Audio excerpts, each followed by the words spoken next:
listening to Painkillers with Marquis and AD. Hey, we're here to talk your pain away.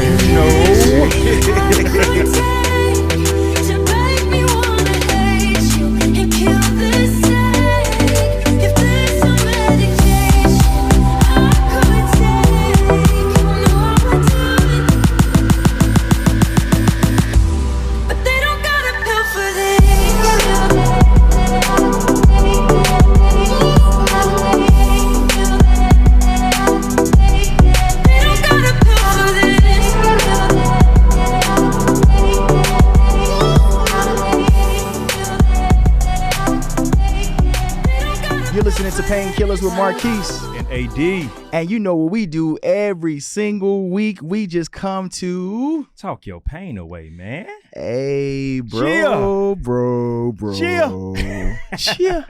Turn my mic up. Turn it. All right. How you doing, man? I'm good, bro. You good? Man, I'm great, man. I have no complaints, man. I am still alive and well. And the podcast still going, so we good. Go ahead and tell the patients, man, what we're going to talk about today. So today we are tackling a topic that I think is near and dear to a lot of us. We've all experienced this in some shape, form, or fashion. Yeah. And that's the topic of grief. Yeah. Grief is a major thing, dude. And a lot of us are, have been in it, coming out of it, might step into it. Facts. But I think like America right now is just dealing with overall grief. I mean, just with loss. COVID-19 and everything like that. So that's the topic for today. That's what we're going to be covering. Hey, you heard it right there, patients. Stay locked and loaded right here. We're going to be back and we're going to be talking about grief. Yeah.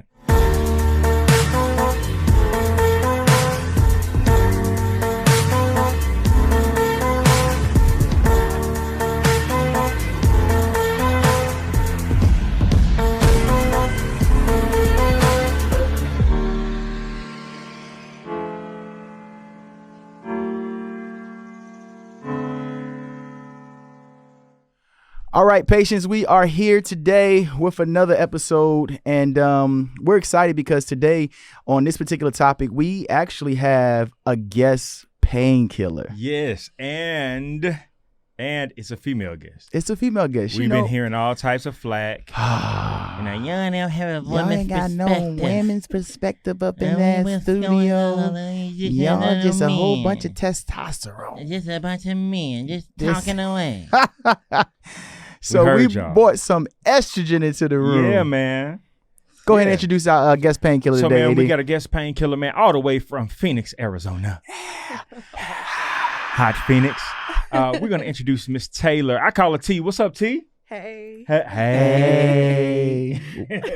How you doing? I'm great. How are y'all? We are doing good, man. good. Welcome to the painkillers room. Thank you for having me. We're Yeah, excited to this is have new, you. so- Yeah. It's new? It's new for me. Yeah. Okay, new for you. All right, Hey, bet. don't be nervous. Bet. Relax. Well, you represent for the ladies. I'll try. They out here rooting for you. I'll try. They I don't out here know. rooting We'll for see. you. We'll see the feedback. All good.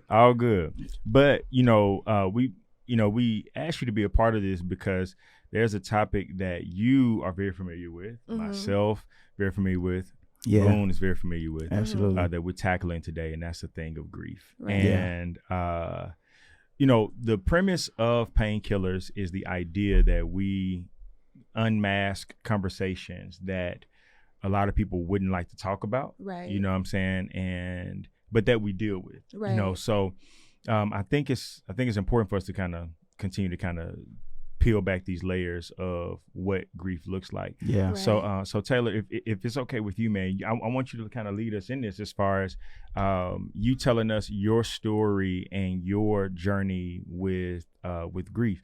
Because, man, like I know, me and Boone have heard your story. Right. Yeah. But for our patients out there, man, you have a unique story that I think that they need to hear. So would you mind? Absolutely.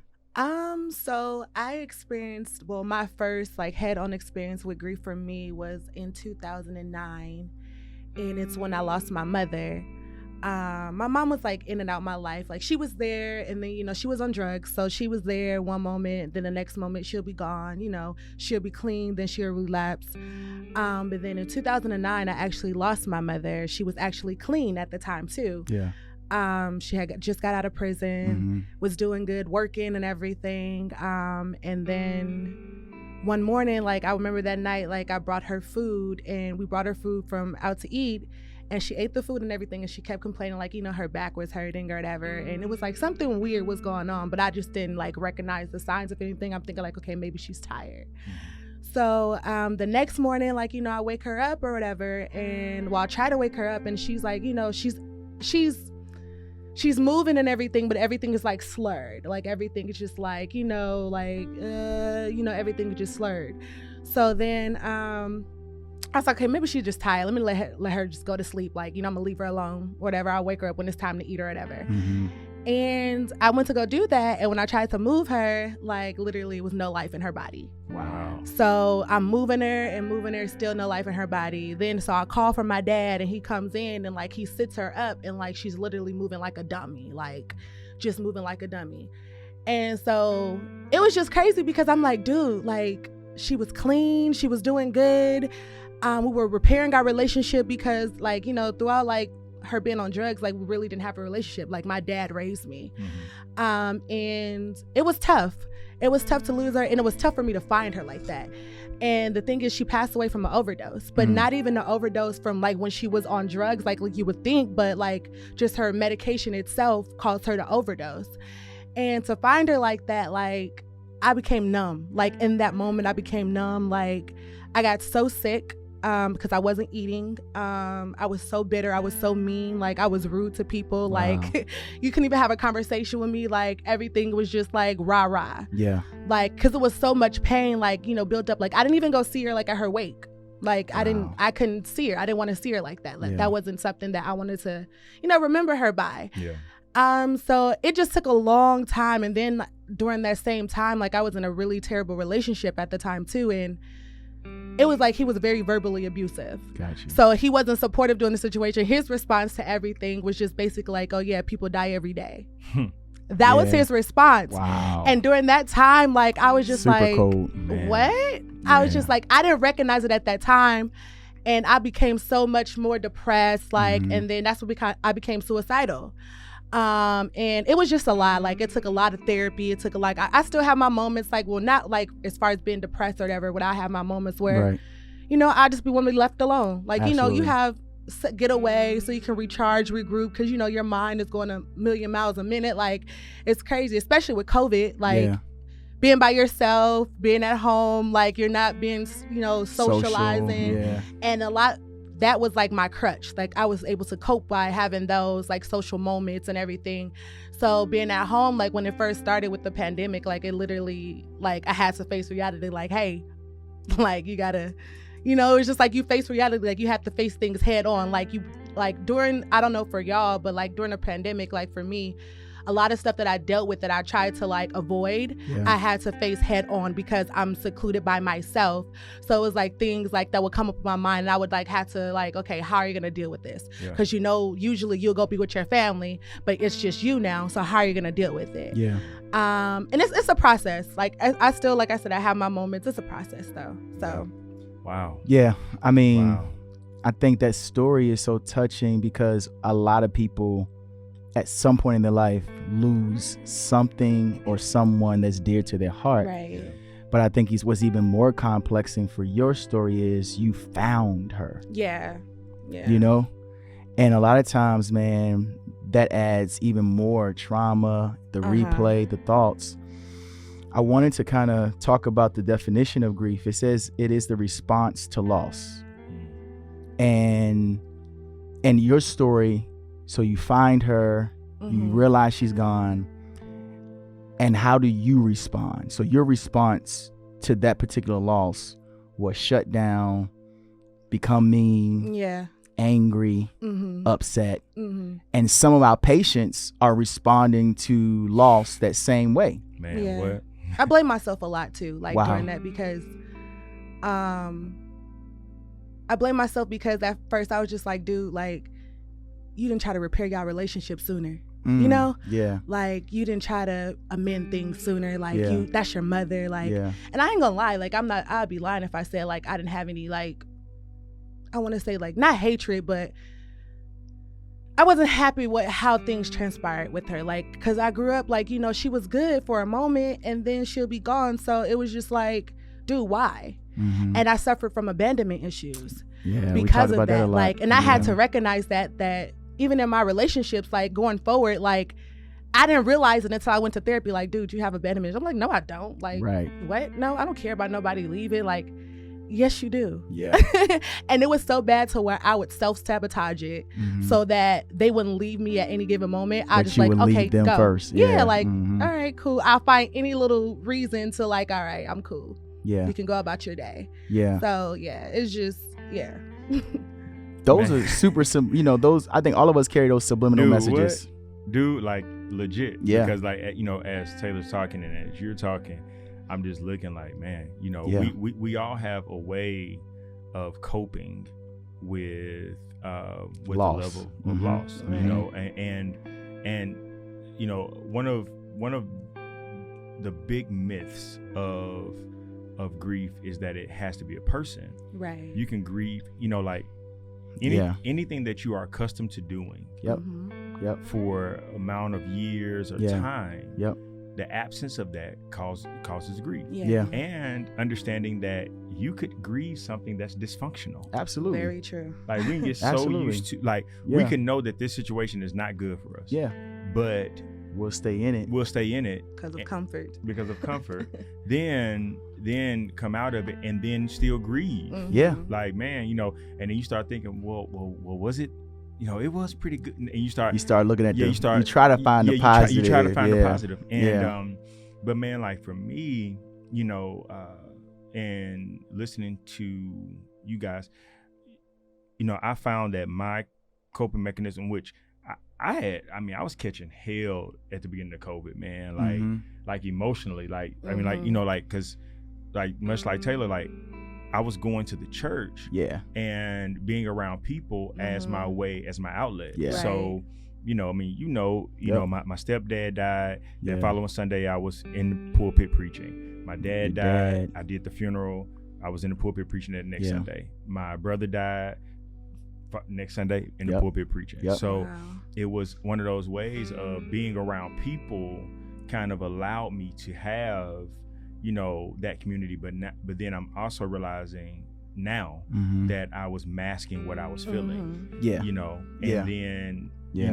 COVID hit and I had to sit in the house. I mean, out of a year of 52 weeks, I was traveling 48 of those weeks. Yep. So a lot of that I was just masking Yeah. with travel, with busyness, Yep. with keeping my hands raised. So Yeah. when COVID hit, man, I had to sit in that house Mhm. and sit with those emotions, man. Yeah. It was challenging, Yeah. Yep. so man, like for me, I just shut down. You know what I'm saying? Like Here we go. that's Back to my the way. shutdown. We Yeah. talk about, some people in the comments, told us that they don't like it when they say they run from people like us that shut down or go ghost. Because you are the ghoster. And you too. Yeah. We're the I'm Ghostbusters. guilty. The Ghostbusters. And it's not even intentional. It's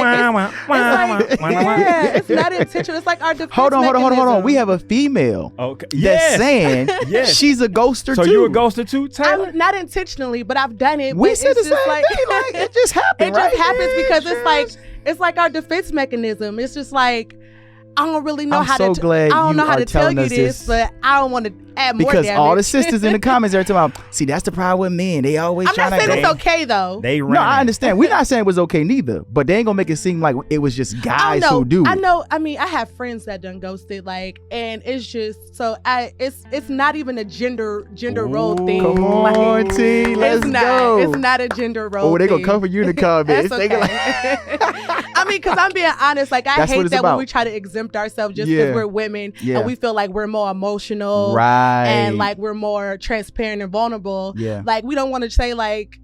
We have a lot of ways that we talk about like we don't like in men. We do it ourselves. Ooh, And that's why we don't like that's it, a because whole it's nother like, dang, podcast. you pulled a me Yeah. on On me. me. Like, how that Wow. work? There it is. there you go. There How it that is. work? Let me take these notes. Yeah, listen, man.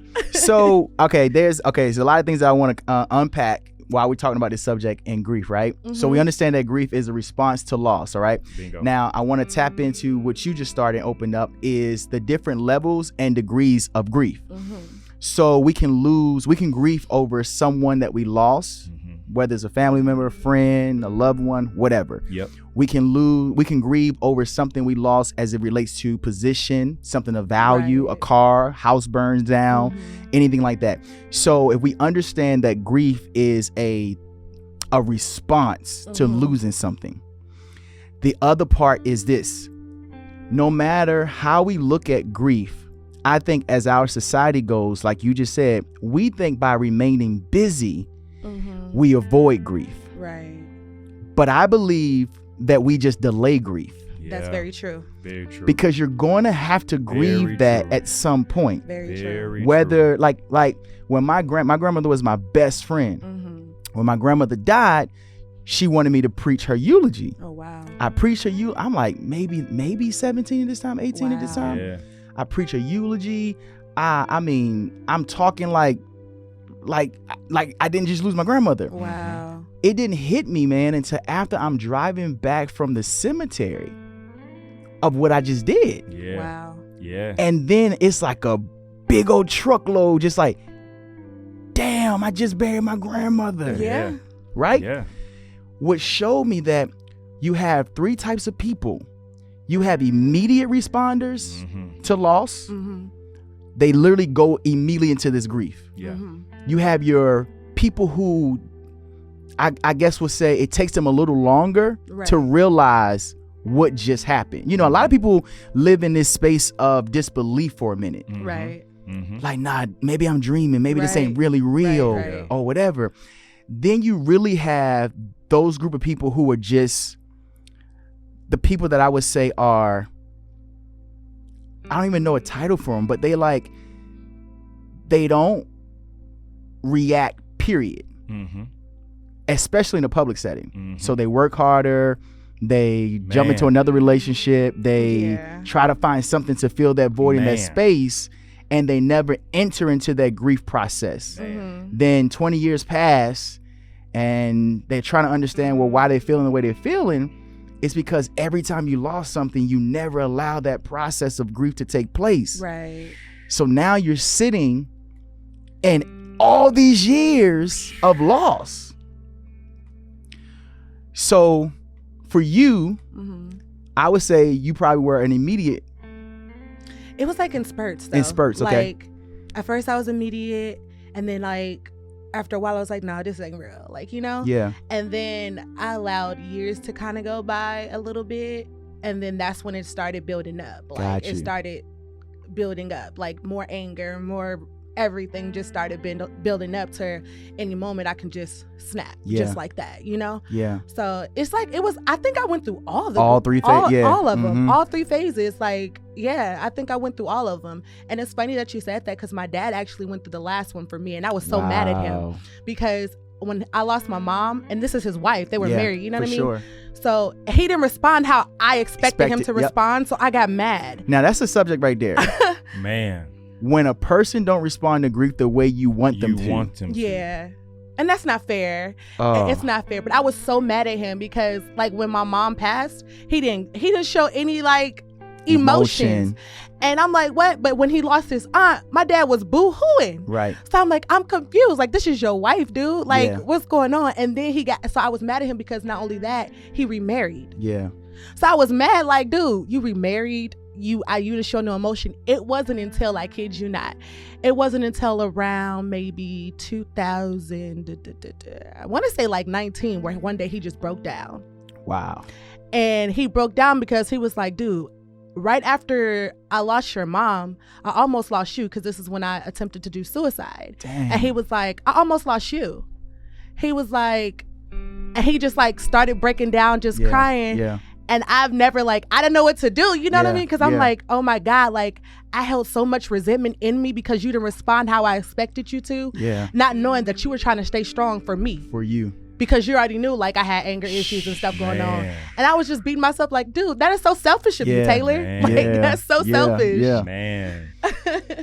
That's good. Dude, because it's so much of what was just said that we can kind of unpack is the idea that we want someone to grieve like us, not understanding that they're being strong for us. Yeah. And maybe it's, your father's way of being the Superman figure, Right.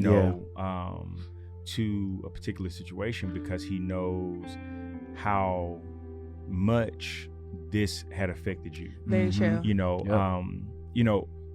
My Brigitte and myself, my daughter, we go through these, she wants me to do something this way, and I don't do that, and it kind of aggravates her. But then not understanding that I'm not doing it this way, because if I do it the way you do it, it's not going to help you. Absolutely. Right. Yeah. That's you can't have two true. of you. Yeah. That's Facts. very true. You see what I'm saying? Yeah. So, and I think that with people that are close to us, we have to grant them the grace to respond differently and be different individuals, and then possess the maturity to say, they're responding differently. So what do I need to glean from their response? Yes, very true. That may help me. And in my space as well. Yeah. And so, man, like, I'm a delayed, super delayed griever, man. Like you right there in the middle. Yeah. Like my when my grandfather passed, everybody was in the room. My grandmother, was holding his hand, and everybody was just bawling, crying, and I'm in there, I'm hugging my grandmother, hugging my mom, my sister, being there for them. And then I went out of the room, went into a room by myself, and I cried a little bit. And I did not cry about my grandfather again until 2 years later. Yeah. Went, funeral, spoke at the funeral, did all of that stuff. My grandmother, I preached her funeral. I probably cried like a few months after she did. My stepfather, it's so crazy that Taylor said that, because my stepfather, I felt guilty. I felt guilty about my stepfather because I moved my stepfather and my mom to Huntsville. And when I moved them to Huntsville, it's like his health got worse. Yeah. Wow. And I remember I went to the house that I got for them, and I'm sitting in the living room, and my mom was fussing at my stepdad, like, why are you not unpacking your stuff? Why are you not unpacking your stuff? You need to unpack this stuff in it. I'm not doing it. She was just going in on him. And then he didn't unpack anything. And I remember after he passed, my mom was like, he wouldn't unpack anything because she believes like he knew. Already knew. Wow. So we felt that, like he knew. But then later on, my stepfather wasn't good with technology and stuff. So he had like an iPad he didn't use. He had, his cell phone barely, he couldn't really text. He wasn't into that stuff.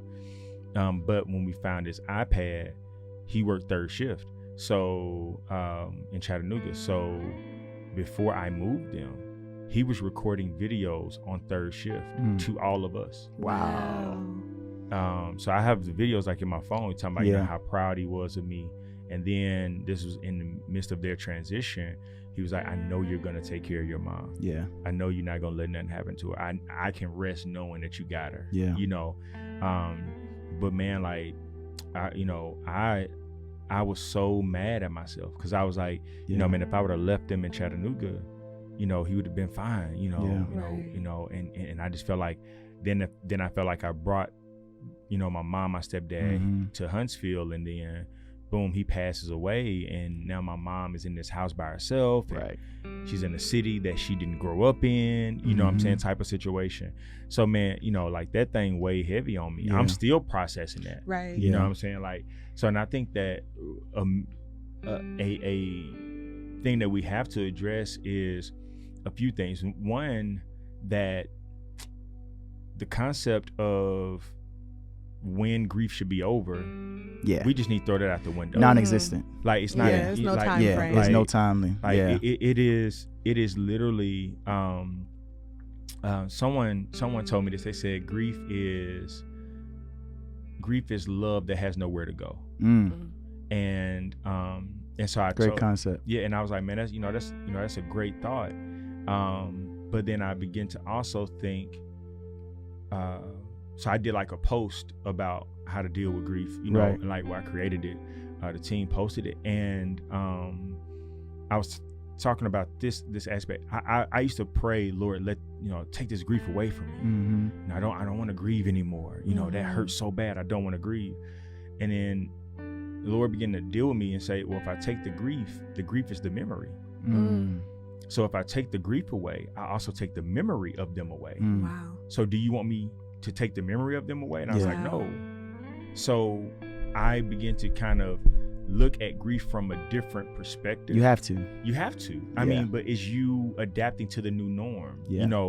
I was repairing a relationship with my father, and set an alarm in my phone to make sure I called him, Mm-hmm. at this day on this time.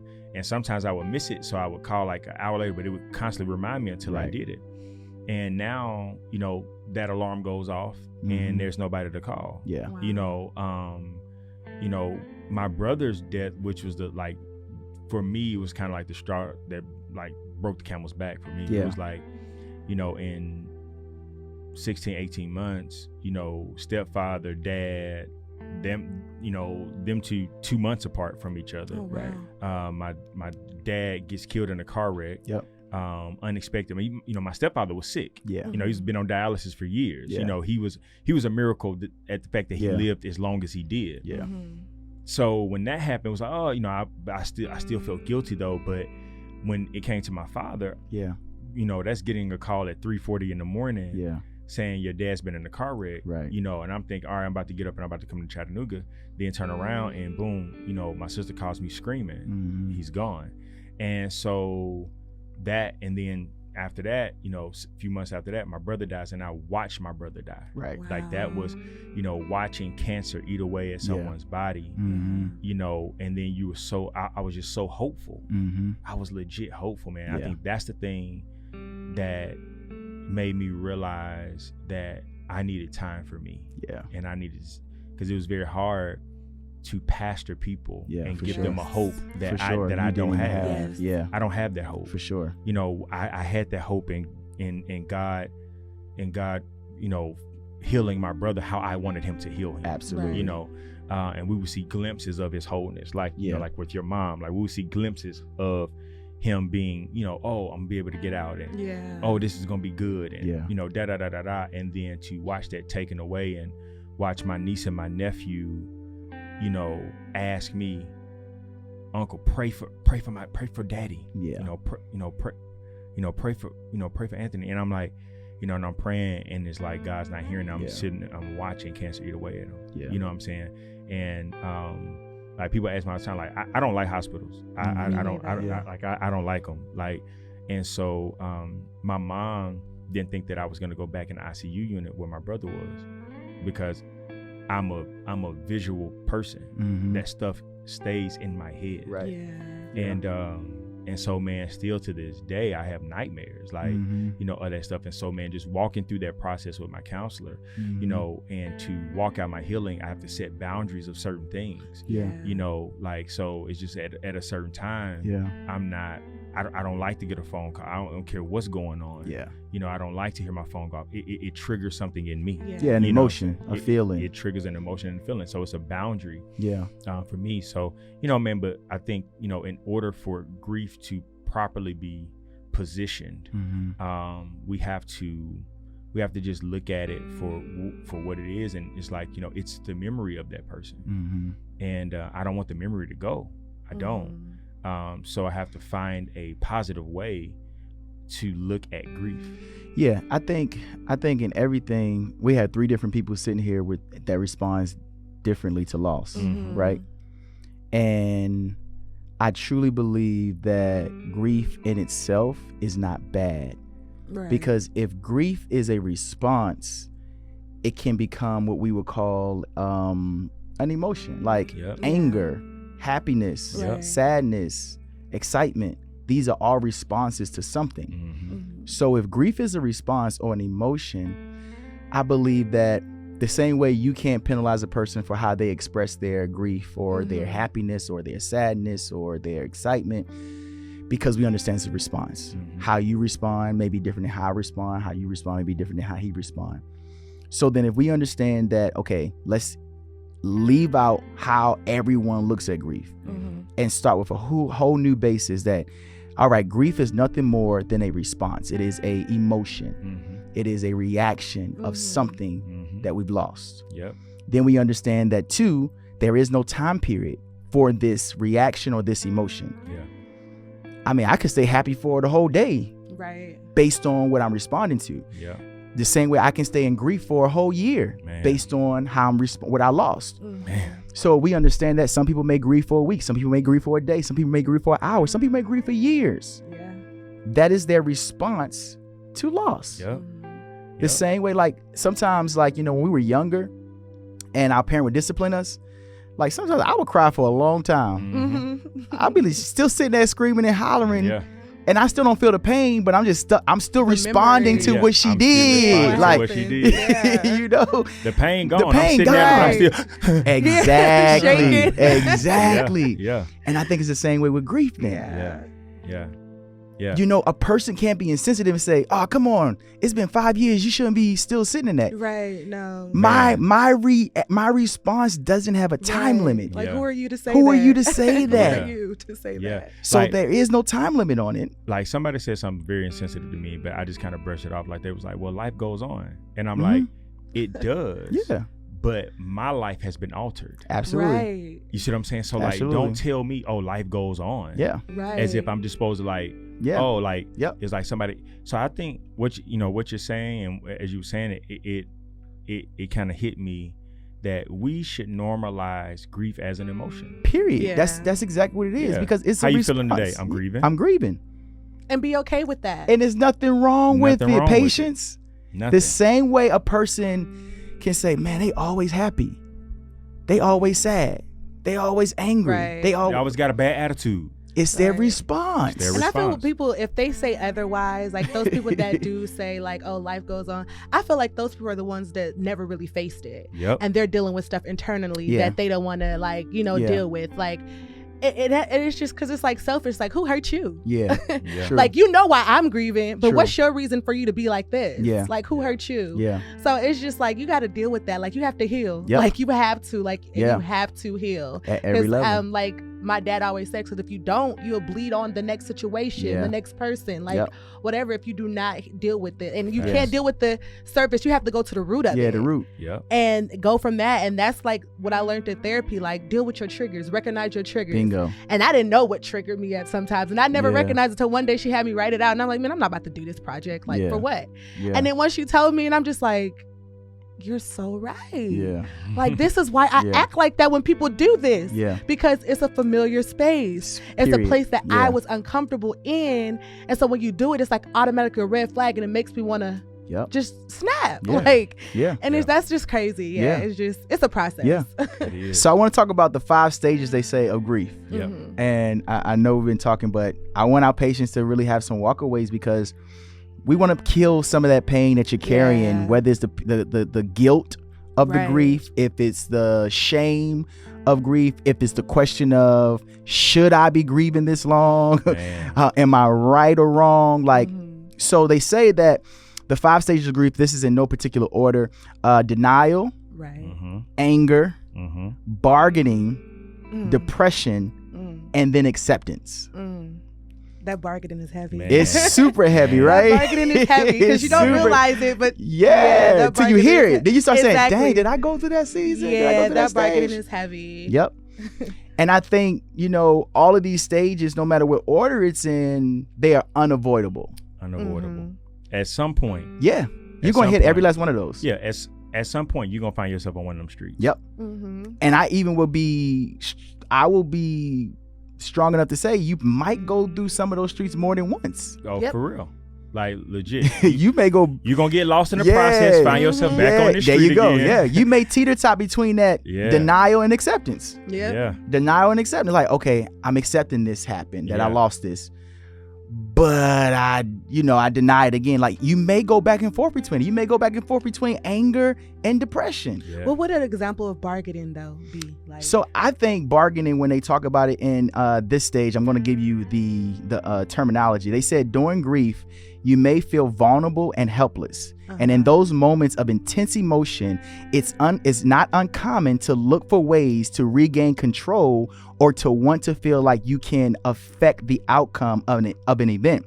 In the beginning stage of grief, you may find yourself creating a lot of what if only statements.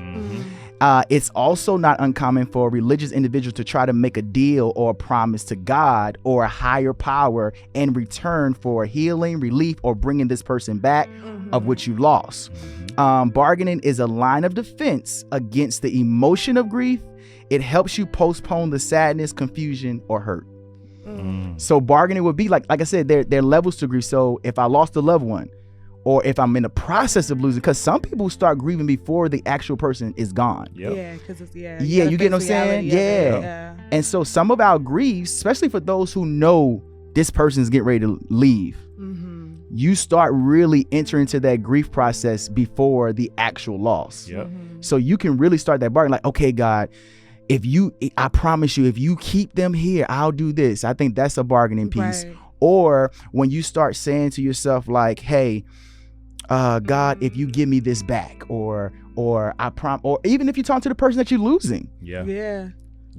Like, I think those bargaining things are real. Yeah, no, like legit, man, they are.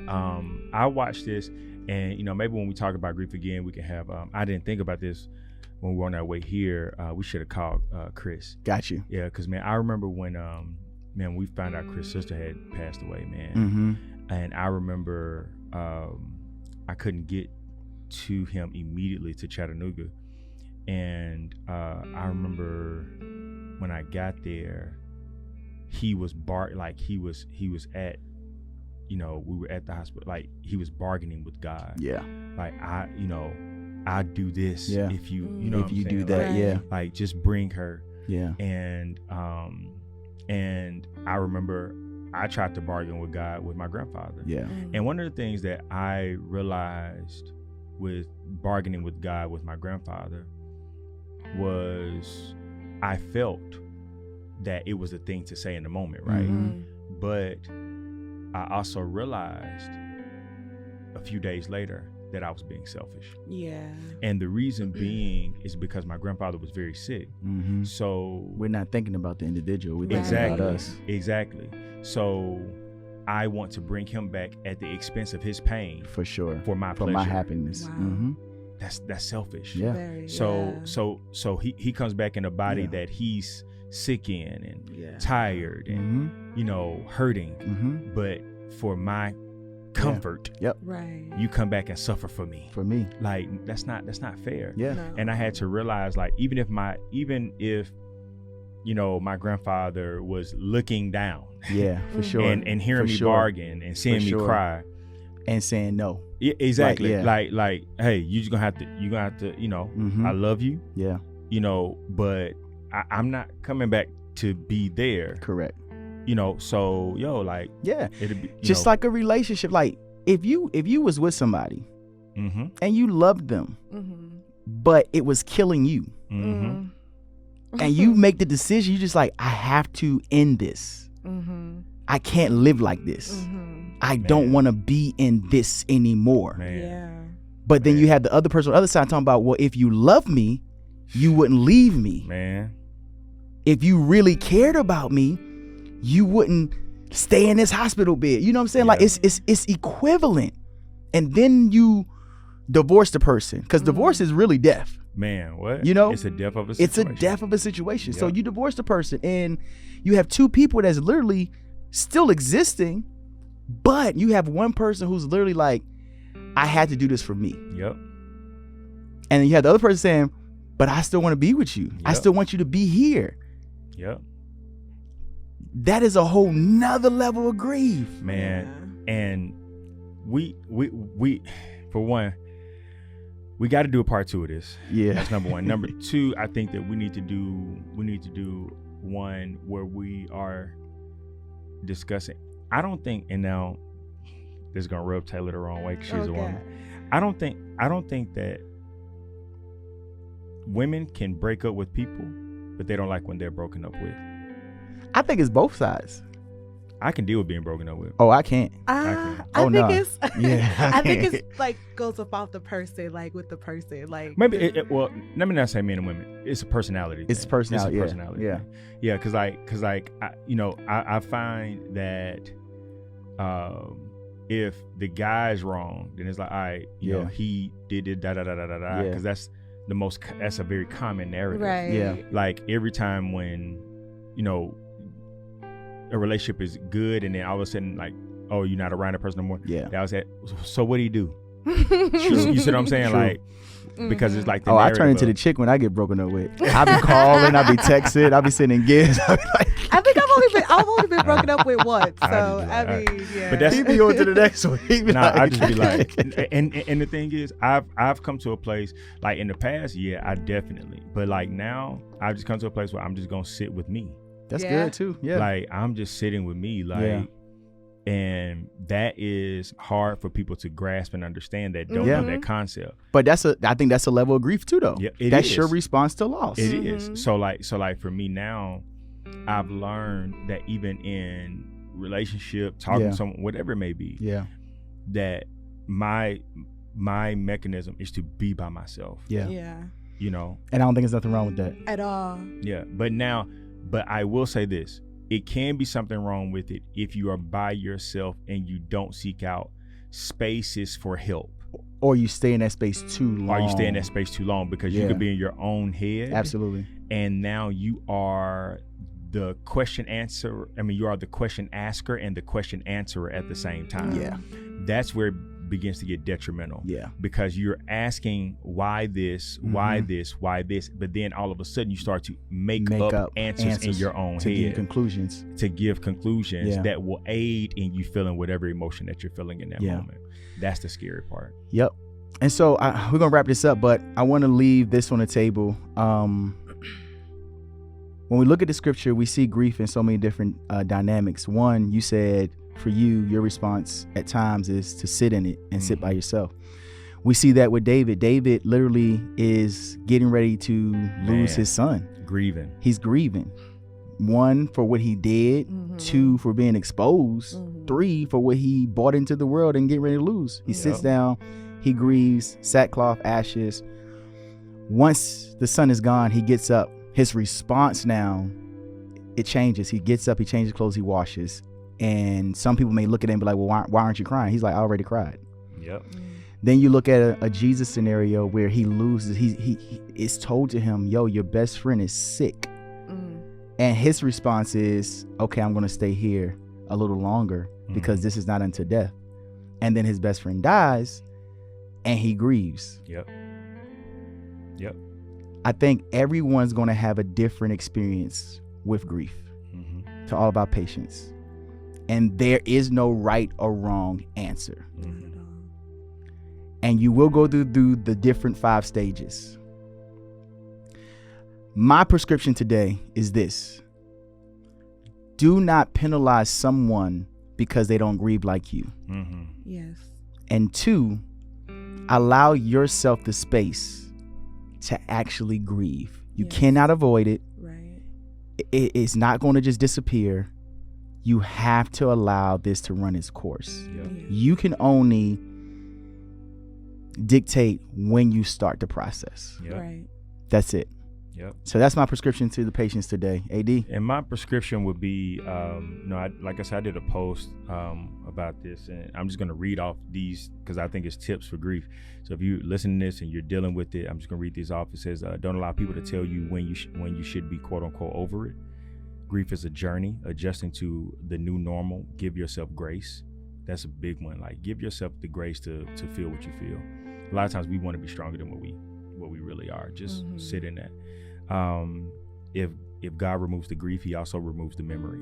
Keep the memory, change the perspective. 4, if you are still hurting, sit in that emotion. Don't feel the need to rush the process to quote unquote seem okay when you aren't. Right. 5, time doesn't heal all wounds. Some wounds are only healed by them properly being treated. Yeah. Counseling is a great idea. 6, understand your triggers. Smells, songs, or places will remind you of them. That's okay. But aren't you glad that you have those memories to remember? And lastly, if you have a friend dealing with grief, you don't have to have the right quote unquote word to fix it. Yeah. Allow them to process it. Yes. Just be present. Just be present. Just be Yes. present. That's exactly what I was about to say. Stop trying to be deep all the time. Yep. Yes. I'm gonna be the one that, when they get up and say they was grieving, Yep. that I gave them the word that pulled them out. No, just be the one that was present. Yeah. Just be the one that was consistent. Yes. Facts. That's it. That's it. Yeah, so those are my prescriptions. Take them 7 pills and Yeah. and feel it. Lay down. Yes. Patience. That's That's been our prescriptions for the day, man. Yeah. All of us are dealing with something and going to deal with something as it relates to grief. Facts. But you're not by yourself. And we hope you've gained some kind of insight, information, knowledge, understanding. And our whole goal, man, is to talk your pain away. That's it. This has been Marquis. It's been AD. And this has been Painkillers, man. Until next week. We'll see you soon. Don't forget you can join us every Monday night on Medication Mondays on Clubhouse at 9 p.m. It's an extended conversation from the Painkillers podcast. Clubhouse, Monday nights at 9 p.m. Medication.